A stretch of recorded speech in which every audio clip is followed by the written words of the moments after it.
السلام علیکم ورحمۃ اللہ وبرکاتہ۔ کیا حال ہے جناب؟ امید ہے کہ آپ سب ٹھیک ہوں گے، خیریت سے ہوں گے۔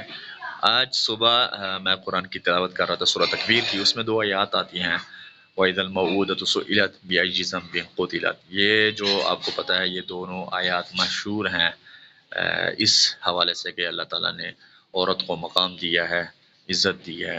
یعنی قیامت کے دن اللہ تعالیٰ جو ہے اس بچی سے پوچھیں گے جس کو قبر میں زندہ دفن کیا گیا، اور پوچھیں گے کس بنیاد پر قتل کیا گیا۔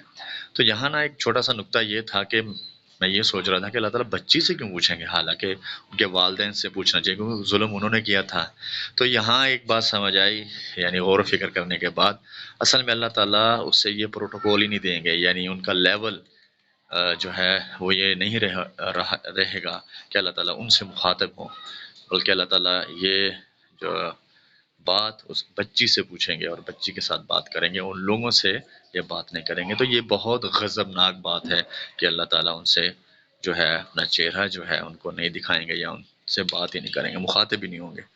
تو اصل میں جہالت میں یہ عام ہوتا تھا یہ کام، کہ جو لوگ عرب کے تھے وہ کیا کرتے کہ گڑھا کھودتے، اور گڑھا کھودنے کے بعد جس عورت کی ڈلیوری ہونی ہوتی اس کو پاس بٹھاتے، اگر بچی ہوتی تو اس گڑھے میں ڈال دیتے، اگر بچہ ہوتا تو اسے لے جاتے۔ لیکن گڑھے کا مقصد وہاں یہ ہوتا تھا، اس بچی جب وہ بچی اس میں گرتی تھی اور اوپر مٹی ڈال دیتے، اور ساتھ ہی کہتے کہ اصل میں یہ تمہارا دلہا ہے جس کے پاس تم جا رہی ہو۔